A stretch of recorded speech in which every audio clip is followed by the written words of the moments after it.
Un chiffre explose, un autre s'effondre, et personne n'était vraiment prêt.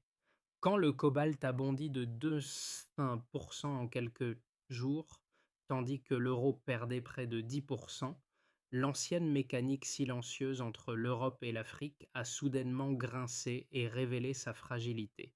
Pour un spectateur loin de Bruxelles ou de Ouagadougou, que signifie concrètement ce choc invisible au moment même où Ibrahim Traoré transforme la souveraineté des mines en arme politique assumée pour tout le Sahel? Derrière ces courbes abstraites et ces cartes boursières, c'est le droit de dire non qui change brutalement de main.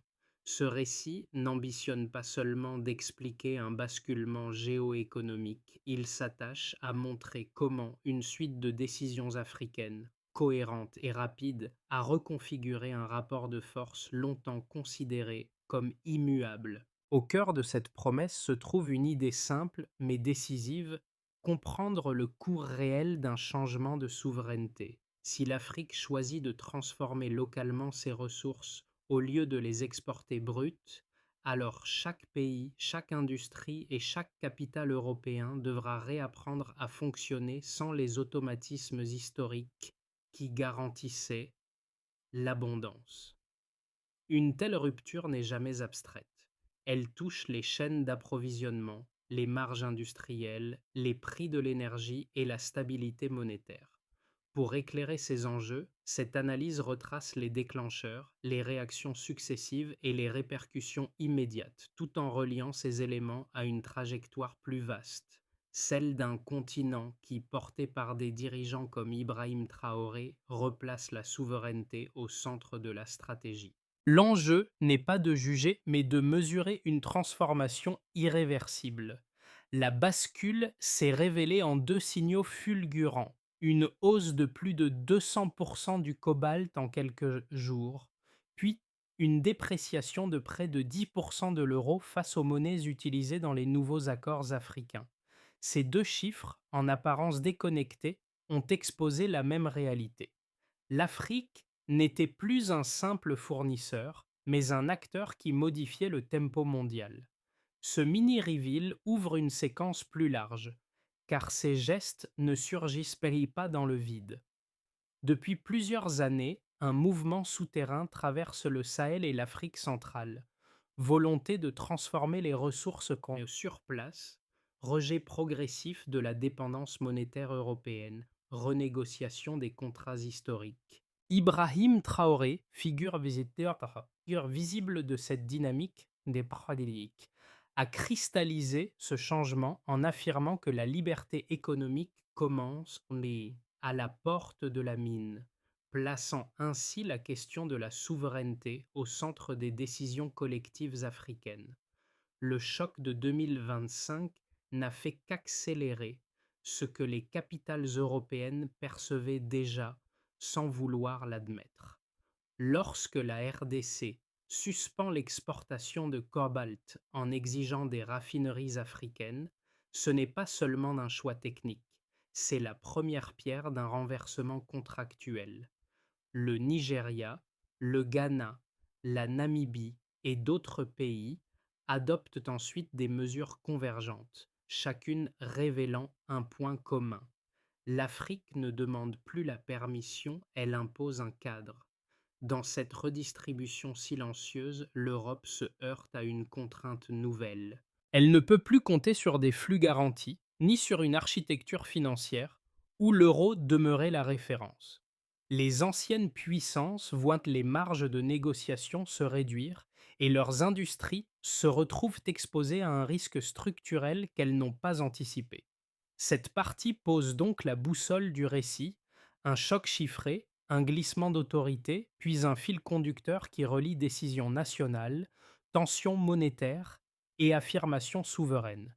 C'est ce fil qu'il faudra suivre pour comprendre comment un continent, longtemps contenu dans des accords asymétriques, redéfinit désormais les règles de l'échange.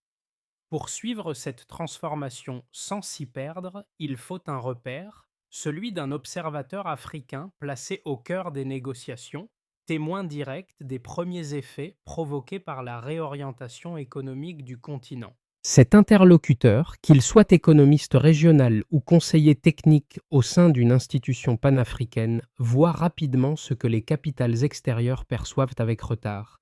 La modification des règles locales entraîne des réactions en chaîne bien avant de devenir visibles dans les grands indicateurs mondiaux. Un premier cas éclaire cette dynamique. Lorsqu'un pays producteur suspend temporairement l'exportation d'un minerai stratégique pour exiger sa transformation sur place, les industriels européens réagissent d'abord par l'inquiétude, mais ce sont les partenaires africains qui observent les effets immédiats: renégociations précipitées, infléchissement des délais contractuels, multiplication des demandes de clarification juridique. Ces signaux faibles, souvent ignorés à distance, révèlent que la souveraineté n'est plus un concept, mais un levier opérationnel. Un second exemple provient des discussions monétaires. Le simple fait qu'un État africain sollicite des paiements en devises alternatives, même à petite échelle, modifie l'équilibre psychologique dans les entretiens diplomatiques. Les partenaires deviennent plus prudents, ajustent leur vocabulaire, révisent leurs engagements pour éviter d'être perçus comme opposés à une évolution inévitable. La portée réelle de ces décisions n'est pas encore mesurable, mais leur poids symbolique transforme déjà la relation. Ces fragments d'observation montrent que le tournant économique se manifeste d'abord dans les salles de réunion, les projets pilotes et les contrats intermédiaires, bien avant d'éclater sur les marchés internationaux. La question devient alors simple: comment ce déplacement progressif de l'autorité façonnera-t-il la suite du récit? Le déclencheur survient au début de l'année 2025, lorsqu'un geste isolé en apparence bouleverse un équilibre vieux de plusieurs décennies. La République démocratique du Congo suspend l'exportation de cobalt vers l'Europe, exigeant que des raffineries soient construites sur le sol africain. La décision est brève, directe, sans ambiguïté. Elle crée une rupture immédiate dans une chaîne d'approvisionnement considérée comme stable. Les premiers signaux de tension apparaissent presque instantanément: hausse des prix, inquiétude industrielle, réajustement précipité des prévisions de production. L'effet de surprise agit comme un levier. Ce qui semblait impossible devient soudain concret. La montée s'accélère ensuite. D'autres États africains adoptent des décisions convergentes. Le Ghana interdit l'exportation d'or non raffiné. Le Nigeria modifie ses modalités de paiement pétrolier. La Namibie impose une participation nationale majoritaire dans les nouveaux projets miniers. Chacune de ces mesures, prises seules, serait une perturbation modeste. Ensemble, elles forment une séquence ascendante qui redéfinit la hiérarchie économique entre l'Afrique et l'Europe. Le point de bascule se confirme lorsque les prix du cobalt triplent en quelques jours, révélant la vulnérabilité du modèle industriel européen. L'euro se déprécie face aux monnaies mobilisées dans les nouveaux accords africains. Les capitales européennes réalisent alors que la dépendance inverse est en train de se matérialiser. Au cœur de cette accélération, Ibrahim Traoré réaffirme la doctrine selon laquelle la liberté économique commence à la porte de la mine. Sa position n'est pas un simple slogan politique, elle devient un repère idéologique pour plusieurs gouvernements africains. Le rejet du CFA prend une dimension symbolique forte. La souveraineté monétaire cesse d'être un horizon lointain pour devenir une revendication active. Les discussions entre ministres africains s'intensifient. Les lignes directrices se précisent. L'idée n'est plus seulement de renégocier, mais d'imposer les termes du partenariat. Cette centralité nouvelle transforme la dynamique des pourparlers. Les réactions européennes deviennent hésitantes. Les prises de position publiques se font prudentes. Les négociations bilatérales se multiplient sans produire de certitude. Puis survient le véritable climax. Les industries européennes, notamment celles de l'automobile, de l'énergie et des technologies, enregistrent des hausses de coûts spectaculaires. Les fabricants revoient leur calendrier de transition énergétique. Les entreprises pétrolières réévaluent leur stratégie. Les raffineries d'or et de métaux rares cherchent des voies alternatives. Les gouvernements européens se retrouvent à élaborer des plans de contingence. Les institutions financières observent avec inquiétude la dépréciation monétaire. La question n'est plus de savoir si l'Afrique a modifié le rapport de force, mais jusqu'où le changement peut aller. La phase de retombée commence alors. Les pays africains accélèrent la construction d'infrastructures locales. Des projets de transformation minérale émergent. Les discussions régionales s'élargissent à la coopération industrielle. Les partenariats se diversifient vers l'Asie et le Moyen-Orient. L'Europe, quant à elle, tente d'adapter son approche. Les entreprises redéfinissent leurs engagements. Les diplomates réajustent leurs priorités. La dépendance historique se fissure. Ce qui apparaît en surface comme un choc économique est, en profondeur, une réorganisation stratégique. La séquence complète, déclencheur, montée, point culminant, retombée, montre un fait simple. La souveraineté africaine n'est plus un discours, mais une mécanique active qui recompose les fondations du commerce mondial. La transition devient mesurable dès que l'on compare la situation initiale à l'amplitude des variations enregistrées après les décisions africaines. D'un marché relativement stable, l'économie mondiale bascule vers des fluctuations brutales et inédites, révélant la vulnérabilité des chaînes d'approvisionnement européennes. Cette rupture chiffrée, loin d'être anecdotique, structure désormais toute l'analyse. Le premier indicateur apparaît avec le cobalt. Lorsque la RDC suspend ses exportations, le prix mondial augmente de 220% en quelques jours. Cette hausse fulgurante montre que la dépendance extérieure n'est plus soutenable.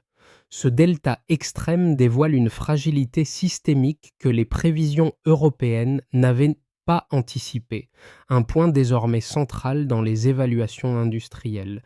La variation révèle un choc structurel que les modèles européens n'intégraient pas. Le second indicateur concerne l'énergie. Les exigences nigérianes sur les modalités de paiement provoquent une augmentation d'environ 15% des coûts énergétiques dans certaines régions européennes. Ce glissement, moins spectaculaire que celui du cobalt, possède pourtant une portée plus profonde. Il accentue la pression sur les marges industrielles, déjà éprouvées par la transition verte. Cette hausse renforce la tension énergétique européenne dans un contexte déjà instable. Le troisième indicateur se manifeste à travers le marché monétaire. À la suite des réorientations africaines, l'euro enregistre une perte de près de 10% face aux devises mobilisées dans les nouveaux accords commerciaux. Ce recul monétaire fragilise la position de négociation européenne et réduit sa capacité d'investissement, tout en augmentant la facture des importations stratégiques. La dépréciation limite les marges financières et affaiblit la posture commerciale européenne. Ces trois mesures, cobalt, énergie, monnaie, dessinent une même trajectoire. L'Afrique influence désormais l'amplitude et la direction des variations qui auparavant dépendaient quasi exclusivement des grandes places financières occidentales. Le mouvement est quantifiable, reproductible et visible dans les rapports économiques. Mais ces chiffres n'agissent pas isolément. Ils déclenchent des ajustements en cascade dans les secteurs européens. L'augmentation du coût des matières premières pousse les fabricants de batteries et de véhicules électriques à réduire leurs prévisions de production. Les systèmes énergétiques, déjà fragilisés par la transition climatique, absorbent tant difficilement la hausse des prix. Les entreprises pétrolières révisent leur stratégie de long terme. La dépréciation de l'euro ralentit les investissements et accroît le coût des importations essentielles. Chaque secteur devient un révélateur de l'interdépendance accrue entre décisions africaines et stabilité européenne. Au niveau africain, ces variations chiffrées renforcent donc la volonté de transformation locale. Les projets de raffinerie gagnent en pertinence économique. Les politiques de souveraineté monétaire prennent de l'élan. Les gouvernements, constatant l'impact direct de leurs décisions sur les marchés mondiaux, perçoivent de nouvelles marges de manœuvre. Les discussions régionales se densifient et la coordination entre États se structure autour d'objectifs plus ambitieux. P6 montre ainsi que la souveraineté africaine n'est pas qu'un principe politique, c'est une dynamique mesurable à travers des deltas précis qui redessinent le rapport entre ressources, industrie et monnaie. Une première thèse, souvent défendue en Europe, avance que la stratégie africaine pourrait conduire à une dépendance renouvelée, simplement déplacée vers d'autres puissances. Selon cette vision, la diversification vers l'Asie ou le Golfe ne supprimerait pas les asymétries, elle les transformerait. Les États africains risqueraient alors de troquer une relation historiquement inégale contre une autre, structurée par des acteurs financiers et industriels poursuivant leurs propres intérêts. Les sceptiques soulignent que l'enthousiasme actuel pourrait masquer de nouvelles vulnérabilités, car aucune puissance émergente ne s'investit sans chercher un avantage déterminant dans les chaînes de valeur mondiales. Une deuxième thèse, défendue au sein des institutions africaines, affirme au contraire que la réorientation en cours n'est pas un simple transfert de dépendance, mais la construction d'une autonomie graduelle. Les gouvernements misent sur la transformation locale, l'intégration régionale et la souveraineté monétaire pour réduire la fragilité structurelle. Les défenseurs de cette approche insistent sur la cohérence du mouvement. Suspension des exportations brutes, exigence de raffineries locales, renégociation des devises, montée des infrastructures internes.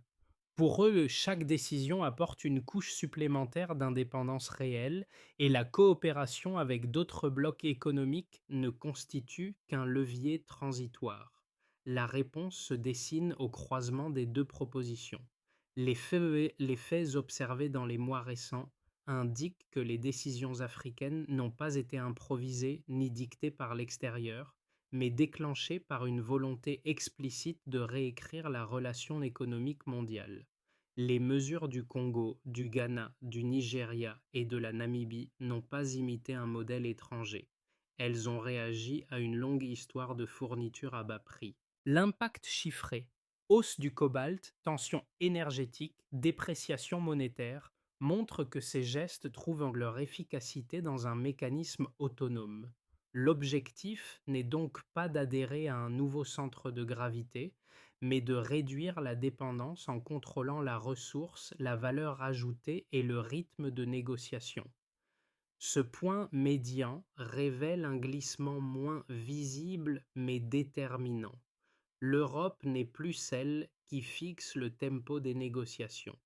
L'impulsion vient désormais de l'Afrique, et cette inversion silencieuse transforme la dynamique entière des échanges. Les capitales européennes réagissent, mais les décisions africaines s'enchaînent plus vite que leurs contre-mesures. C'est dans cet intervalle que la rupture se consolide. Un exemple cristallise cette inflexion. Lorsque la RDC impose la construction de raffineries locales et que le Ghana, le Nigeria ou la Namibie adoptent des restrictions similaires, le centre de gravité économique se déplace. Ibrahim Traoré amplifie cette trajectoire en rappelant que la souveraineté commence à la porte de la mine, transformant une revendication politique en principe d'action partagé par plusieurs gouvernements. La portée symbolique de cette phrase accentue le mouvement. Elle unit des décisions dispersées en une stratégie cohérente. Ce midpoint montre donc que le rapport de force ne se joue plus seulement sur les prix, mais sur la capacité à imposer un cadre. L'Afrique teste sa puissance. L'Europe mesure son retard. Le monde entier ajuste son regard. Les gouvernements africains constatent que leurs décisions produisent des effets tangibles sur la scène mondiale. La hausse du cobalt, la pression sur l'énergie et la dépréciation européenne renforcent leur sentiment de maîtrise. Les États qui choisissent de transformer localement leurs ressources perçoivent désormais une marge de manœuvre diplomatique accrue. Ibrahim Traoré devient l'un des symboles de cette confiance nouvelle, car ses prises de position servant de point d'ancrage politique pour plusieurs pays du Sahel, les entreprises européennes subissent les conséquences les plus rapides. Les coûts de production augmentent, fragilisant les secteurs dépendants des minerais stratégiques. Les industriels doivent réviser leur calendrier, renégocier leurs contrats et envisager des investissements plus coûteux hors d'Afrique. Les multinationales découvrent que l'accès aux ressources n'est plus garanti, car l'Afrique impose désormais ses conditions, un changement que les analystes associent directement à la dynamique souverainiste portée dans le discours public africain. Les populations africaines ressentent une transformation plus symbolique qu'immédiate. La réaffirmation de la souveraineté redonne un sentiment de dignité longtemps compromis par les structures coloniales persistantes. Les jeunes générations interprètent la reconquête des ressources comme un horizon d'opportunités futures, même si les effets économiques concrets restent graduels. Les discours alignés sur celui d'Ibrahim Traoré offrent un cadre narratif mobilisateur capable de fédérer des attentes autour d'une même ambition, ne plus être définie par l'extérieur. Les alliances mondiales se rééquilibrent discrètement. Les partenaires asiatiques et moyen-orientaux intensifient leurs offres d'investissement pour capter une part du nouveau cycle africain. Les pays européens réévaluent leur posture stratégique, conscients que leur influence se réduit au rythme des décisions souveraines africaines. Les institutions financières internationales, confrontées à la dépréciation de l'euro et aux tensions énergétiques, adaptent leur modèle en intégrant cette nouvelle variable. L'Afrique n'est plus un espace passif, mais un acteur structurant. Cette recomposition s'installe durablement, car elle repose sur des choix politiques répétés et non sur des fluctuations ponctuelles. Scénario 1. Base. Rééquilibrage progressif. Dans l'hypothèse médiane, les États africains poursuivent la logique engagée, mais sans accélération brutale. Les mesures de souveraineté restent en place, les projets de transformation locale avancent, mais les gouvernements évitent une rupture frontale avec l'Europe. Les accords commerciaux sont renégociés avec prudence et les partenariats émergents s'intègrent progressivement dans la stratégie continentale. Les prix des ressources demeurent élevés mais se stabilisent autour d'un niveau soutenu.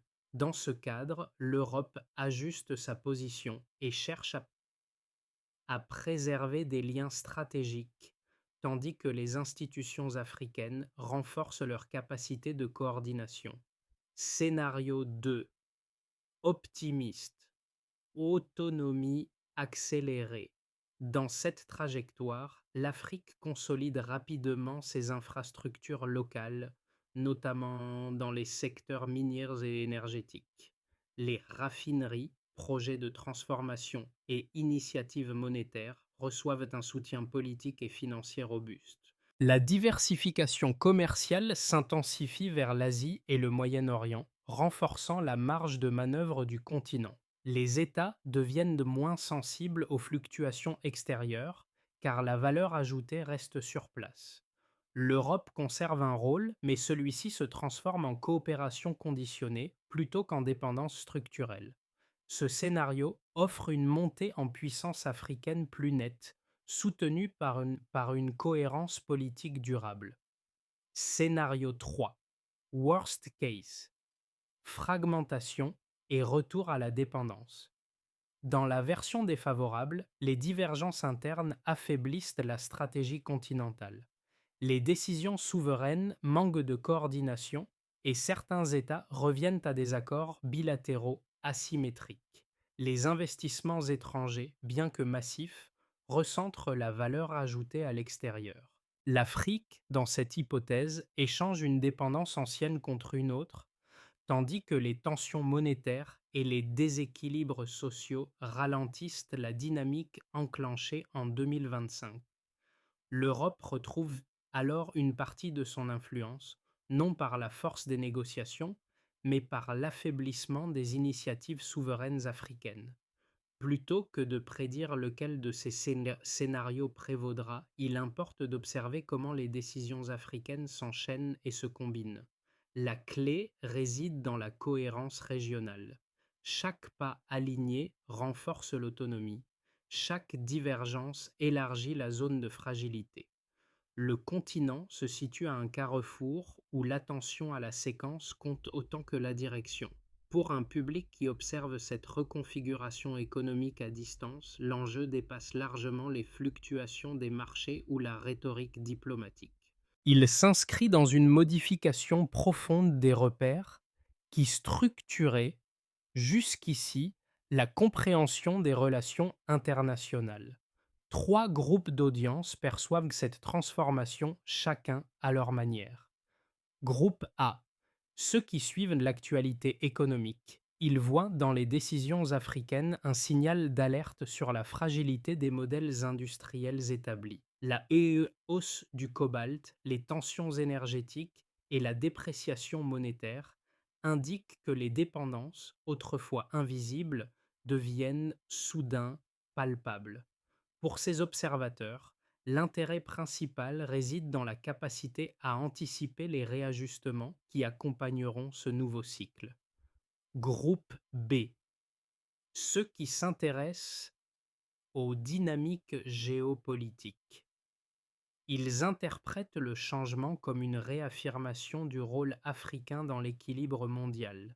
La rupture entre fournisseurs et consommateurs de ressources crée un espace inédit où les États africains testent leur influence. Cette audience cherche moins des chiffres que des trajectoires.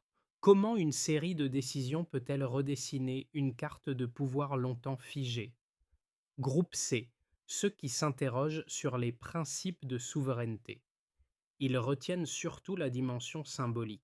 La reconquête du contrôle des ressources réactive des questions plus larges sur l'autonomie, la dignité et la capacité des nations à définir leurs propres termes.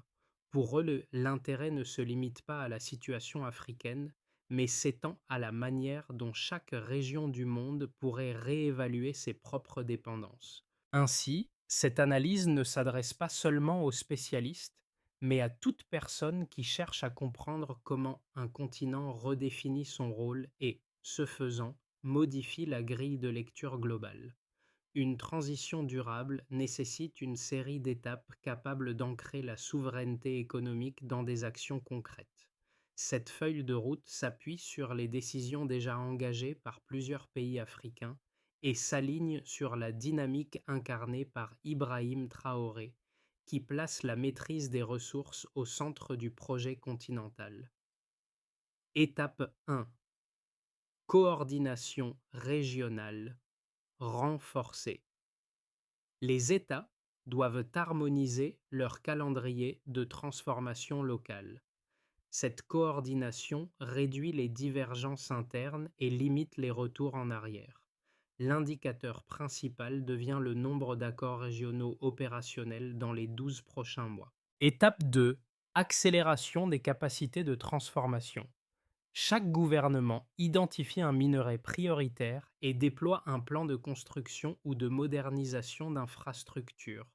Le suivi s'effectue à travers le pourcentage de volume réellement transformé sur le sol africain plutôt que simplement exporté. Étape 3. Ajustement monétaire progressif. Les États testent des paiements en devises alternatives pour une fraction limitée de leurs échanges. La réussite de cette étape se mesure par la stabilité des transactions et la capacité à réduire la dépendance aux fluctuations extérieures. Étape 4. Stabilisation sociale et formation, hein, les programmes éducatifs orientés vers l'industrie minière et la logistique doivent s'étendre afin de préparer une main-d'œuvre qualifiée. L'indicateur clé réside dans le nombre de formations certifiées disponibles dans chaque région. Étape 5. Cadre diplomatique révisé. Les négociations internationales s'ajustent pour refléter les nouvelles priorités. Le critère d'évaluation devient la proportion de contrats intégrant des exigences de transformation locale. Cette trajectoire donne à l'Afrique un cadre de progression mesurable, capable d'amplifier l'élan souverain déjà visible. L'observateur africain évoquait plutôt celui qui voyait les signaux faibles avant qu'ils n'atteignent les marchés, devient ici la figure de retour. Sa position, à la fois proche des décisions et éloignée des illusions, permet de comprendre comment une révolution silencieuse s'est progressivement imposée. Les premières hésitations, les renégociations rapides, les changements de vocabulaire diplomatique. Tout cela formait déjà une ligne de rupture avant même que les chiffres ne la rendent visible. Dans cette scène élargie, Ibrahim Traoré réapparaît comme un repère narratif, non pour incarner une rupture isolée, mais pour illustrer la cohérence d'un mouvement. Sa phrase sur la liberté, née à la porte de la mine, prend une dimension nouvelle lorsqu'on observe comment les États africains utilisent désormais cette idée comme pivot stratégique. Ce n'est plus seulement une conviction politique, c'est un fil conducteur reliant décisions techniques, ambitions régionales et affirmations souveraines. L'observateur comprend alors que ce changement, longtemps perçu comme improbable, avait déjà commencé dans les salles de réunion et les premiers ajustements internes. Le monde ne l'a simplement remarqué qu'au moment où les chiffres ont explosé. Une souveraineté naît toujours avant qu'on ne la reconnaisse. Ce récit n'interroge pas seulement une transformation économique, il invite également à repenser la manière dont chacun observe les évolutions du monde. Les décisions africaines révèlent une question plus vaste. Que signifie pour une région ou pour un peuple reprendre la maîtrise de ses ressources et redéfinir la place qu'il occupe dans les échanges mondiaux? La réponse ne réside pas uniquement dans les chiffres ou les dynamiques géopolitiques, mais dans la façon dont les sociétés choisissent de comprendre et d'accompagner ces mouvements. Dans ce contexte, poursuivre la conversation devient essentiel. Chaque lecteur, chaque auditeur peut y trouver une perspective différente. Un éclairage sur la dépendance, une réflexion sur les marges de manœuvre ou simplement une manière nouvelle d'observer les basculements globaux. L'important n'est pas d'adopter une position définitive, mais de rester attentif aux réalités qui se tissent sous la surface. Alors, comment chacun souhaite-t-il participer à cette discussion qui façonne déjà l'avenir?